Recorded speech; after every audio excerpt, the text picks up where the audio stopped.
in the world of sports. Give Murph a call at 312-644-6767. That's 312-644-6767. And tell him what's beefing you in the world of sports. What's Your Beef is brought to you by Brown's Chicken Sandwiches and Catering. Fired up, 312-644-6767.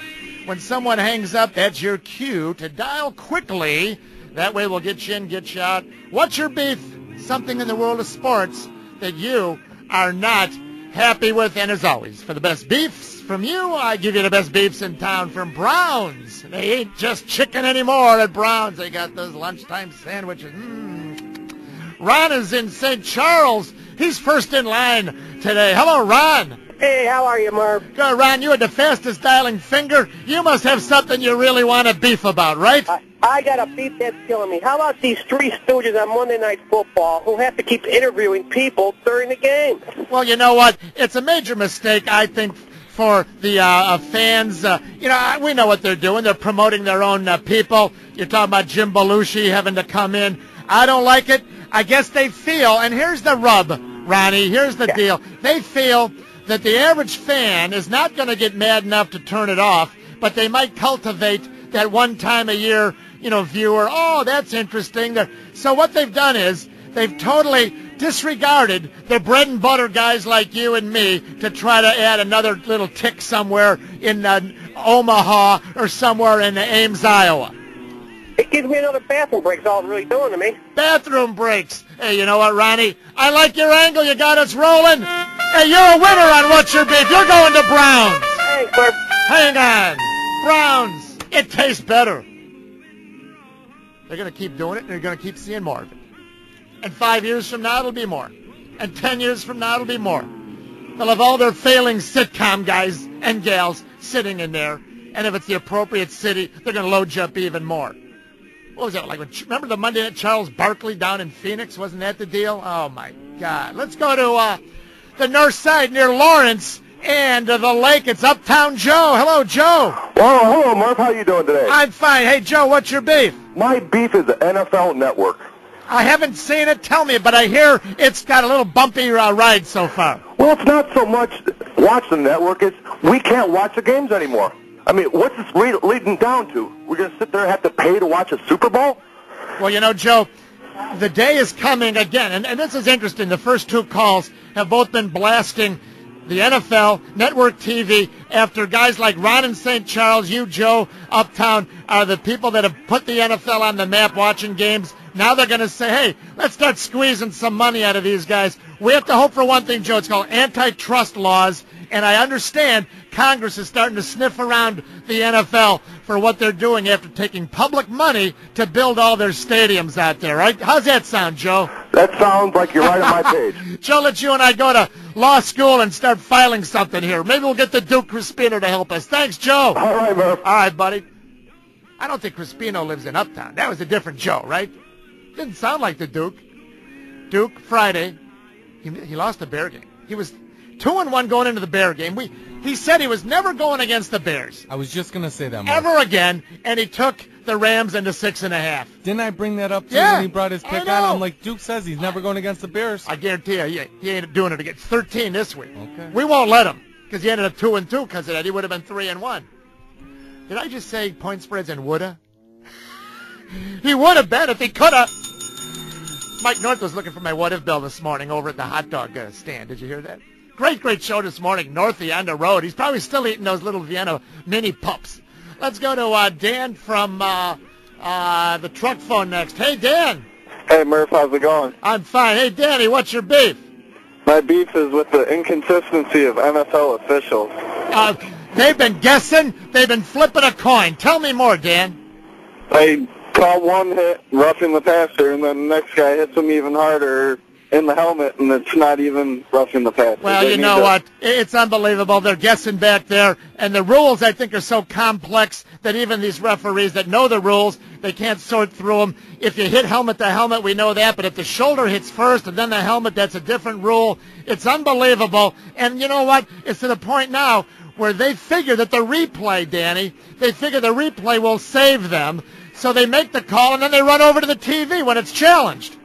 Exactly. It's just a waste of our time. Hey, Danny, you're going to visit my friends at Brown's Chicken Sandwiches and Catering.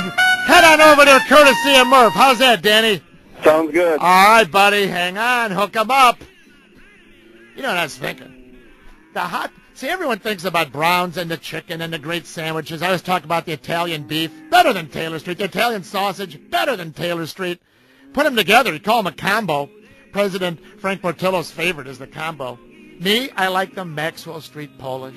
And the great side orders. Oh, man. They got the golden dipped mushrooms, got the coleslaw, the beans, the fries. But here's my favorite over there, the Maxwell Street Polish. With the grilled onions on it. Better than Maxwell Street. And don't forget, the Chicago hot dog, as you've never had it if you've just moved here, or it's been a number of years since you've had a real Chicago way hot dog. Brown's today, lunchtime, meat, a hot dog, mustard, relish, onion. That's what, maybe a little sport pepper on there, tomato. Let's go to Chris from Orland Park on What's Your Beef. Hello, Chris. How you doing, Murph? I'm fine. What's your beef? My beef is sports agents in general. I'm sick of them hearing about them running up the price for unproven and mediocre talent. Well, you know, Chris, I guess the other side of the coin is, why do the owners spend the money on them? Yeah, that's true. But here's the thing. What I don't like is when the agent gets in the newspaper and starts negotiating and running up the price. I think the papers and maybe even the radio stations, maybe even here, when they're in the middle of these negotiations, I don't think that the media should get involved because that does, like you say, drive up the price. You know what I mean? Yeah, exactly, brother. Absolutely. Thanks a lot, Chris. Thanks. All right. I love the whole talk of the agents and the money because they wouldn't spend the money if they didn't have it. I guess you'd rather have Mr. Reinsdorf and the Tribune and Mr. Wirtz and Mr. McCaskey put the money in their pocket instead of the player's pocket. Well, no, Murph, I don't want that either. Can't have it both ways. Let's go downtown. Gabriel is next on the score. Hello, Gabriel. Hey, Murph, what's going on? Hey, man, what's your beef? Oh, I thought you never asked. Very good. Nicely done. Murph, my beef is actually with Monday Night Football broadcast. Yeah. With the sideline reporters that feel during the third quarter or second quarter, I forget which, but they had the sideline reporters do their whole scripted dialogue into the camera. Yeah. Meanwhile, the play was stopped, the clock was stopped, and no reason was given. And they waited until after the sideline reporter was done with their diatribe to actually show us that a Rams offensive lineman was down on the turf for the whole time. That affected the outcome of the game, and it's an important part of the game on what happens. I'd rather watch the game than listen to somebody else talk to me. You know, Gabriel, this is the third call, and it's very interesting. I hope the NFL has a officer here in Chicago, or maybe as we stream around the world here, 670score.com. Our first caller said, this NFL network, I don't have access to it. Next caller hated bringing up the guys like Belushi and Barkley, you know, on Monday Night Football, sitting there talking about whatever their new deal is. And then you bring up the same thing in a sense of how they are handling TV. They are no longer, Gabriel, you're saying, I agree, making the game the paramount number one reason to watch. And it's no disrespect to the sideline reporter, and most of them are the gals. I mean, they're doing what they're paid to do. They're being asked to do it. They're not running down there on their own. The NFL has to reevaluate what they're doing right now to the real fans like you. That's exactly right, Murph, and it's just frustrating because I rather know what's going on in the game, see how the defenses line up, what the offense is doing, where the backs are. That's the most interesting part of the game, not who's talking to me. Nicely done, well-spoken, Gabriel. Everyone's going to Browns. You want to join everybody? I'm there. Oh, hang on, we'll hook you up. Hot dogs, Italian beans, Italian sausage. Browns, it ain't just chicken anymore. Hook up my guy Gabriel. Send him on over to Browns. Let's get... Murph, what's your beef? Okay. No, what's your beef? Oh, there you go. I thought you knew. You have the Tribune there, page 3 sports section. Casey Johnson and the Bears bits. They're talking about the new balls, you know. Well, actually, the new balls are bye-bye, and the old balls are coming back. Right. In the NBA. January 1st, right. Right, and Skiles says, well, we got some of the old balls, and we'll use those. Maybe he said, you know, around December 30th after a game. You know, well, no sense to use the new balls, which are the old balls, which were the new balls now, until the new balls are the old balls, you know. So to speak. Oh, right, so he makes sense there. I mean, but here's what's interesting. Now, last paragraph there, I know you have it also. Longtime equipment manager John Ligmanowski, Liggs, said, now here's where it gets interesting. The Bulls have saved just 10 of the old leather balls. They've recently autographed and given several away for charities. See, they figured they'd never use these again. Right. The new synthetic balls that the players don't like. So they've been doing a great job, probably, auctioning them off, silent or raffle auctions, for fundraisers. Now, here's where it gets interesting. They have 10 remaining in the back bedroom, right? Lig Banowski says the NBA has instructed him, now listen to this, George, to send the 10 balls that the Bulls still have back to the NBA league office. For inspection. Why? Now read the next sentence. The league office will distribute proper amount for practice. So here's what it is. Some teams don't have any left. Uh-huh. The Bulls made the mistake of telling. They called up, league office, how many do you have? Oh, we got 10. Oh, really? I'm sure they... Think about this. The league wants the Bulls to send the 10 balls back to the league, and then we'll distribute, quote, a proper amount for practice. That means most teams don't have any left, so the Bulls will get 2 or 3 of the leather balls. Get the ones that were autographed, pay for them, and bring them back. So the Bulls can do their own charity for their players. They can buy them back Buy again. them back, right. Oh, It's like eBay. Great job. Thanks, George. That's my beef. But who cares about that? Air your beef. Let's go back to the phone lines and see what Mark from the car phone. Mark's not with us anymore. Let's go to Tony from Bloomington. Hey, Tony. Hey, Murph, what's going on? What's your beef, buddy? Well, I'll tell you what, this Monday Night Football pregame show, it is the integrity of that presentation is just slipping away, and I think Chris Berman and Michael Irvin are leading them over the hill. It's worse and worse. It was so ridiculous last Monday night. I almost shut it off and waited for the game to start. I think the 3 guys that are broadcasting the game, but that pregame is that's in the tank as far as I'm concerned.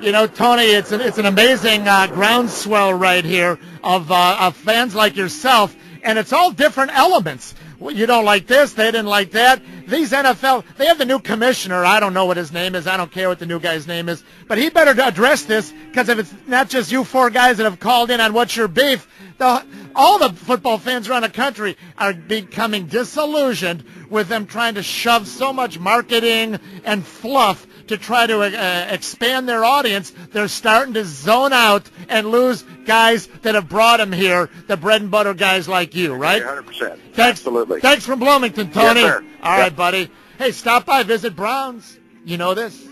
It ain't just chicken anymore, and it tastes better. The sandwiches, the catering, pasta, everything for you at Brown's. 50 locations around Chicago. That means if you're driving right now, there's probably a Brown's within about 5 or 10 minutes. Just keep your eyes open straight ahead. Lunch at Brown's, the Italian beef. Oh, man, it's lean, it's cut, it's juicy. They got it wet, dipped, dry, the Italian sausage. Better than Taylor Street. Put them together. Call them a combo.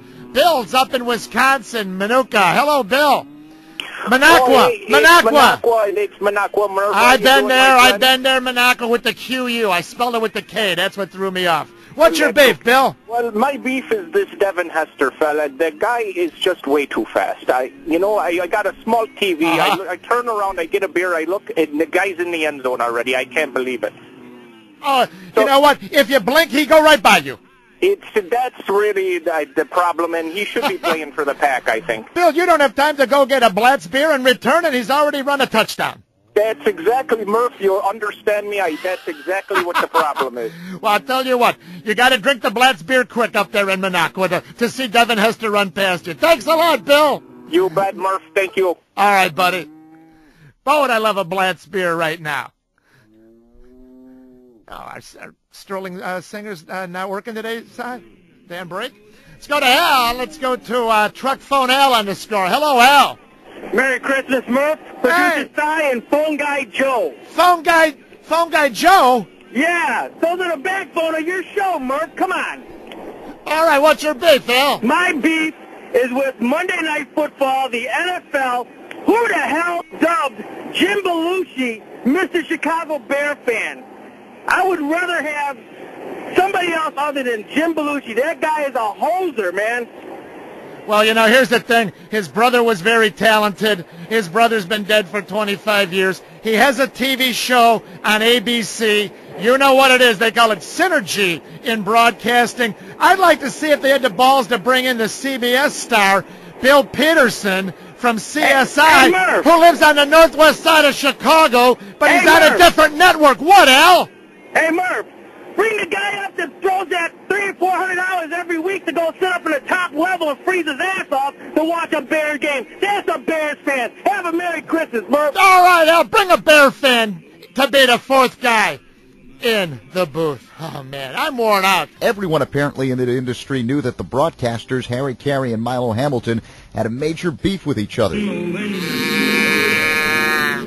Beefs are us. Final couple phone calls, and then we'll get ready for plenty of Bears talk. Hey, Marconi Giardiniera. You get it hot, you get it mild, get the relish. Pick up a jar of the best Giardiniera in Chicago. In town, you got it. Marconi Giardiniera. Pick it up and give them a call, 312-421-0485, or go to marconi-foods.com. Mark is next on the score. Hello, Mark. Hey, Murph, how are you? Hey. I want to give you a big old bear hug. Oh, I'll tell you what, it's not bear weather, so I'll take the bear hug here. Okay. All right. Hey, what's your beef, Mark? My beef, and I've been stewing about it. Do you get it? Yeah. What's your beef, Stu? I've been stewing about it since Sunday because I was reminded that I really don't like the players that taunt and showboat before they get to the end zone because I'm always so afraid they're going to slow down and have somebody pop the ball out of their hands. What do you think, Murph? Well, you know what, Devin Hester you're speaking of, and I know they talked to him about this after, I think, touchdown number 3 or 4 a couple of weeks ago. He defied Lovey. He did it again. He's a terrific player. He's exciting. He's showboating. I don't like it, but I'm old school, Mark, and a lot of young school people love it. But what you say is the important thing. What happens if he turf toe? He stubs his toe doing that dance. Someone comes, swipes the ball out of his hand, or worse, it just slips out like a banana peel out of his hand. What happens then? Who answers to that? That would be Lovey for not having stopped this. Yeah, don't celebrate till you get to the end zone. There you go, Mark. Those are the old days. It's going to take someone actually fumbling the ball, having it stripped away, or hurting himself with his fancy dance and pull a hammy on the 7-yard line. You got it, Mark. Thanks, buddy. You know it, Murph. All right. I appreciate it. Visit my friends for lunch today at Brown's Chicken Sandwiches, Catering, Pasta. It ain't just chicken anymore. Move 'em on, hit 'em up, rawhide. Let 'em out, ride 'em in, let 'em in, let 'em out, cut 'em out. Ride 'em in, rawhide. Thanks for participating in What's Your Beef. Join Murph for another edition of What's Your Beef. What's Your Beef has been brought to you by Brown's Chicken Sandwiches and Catering.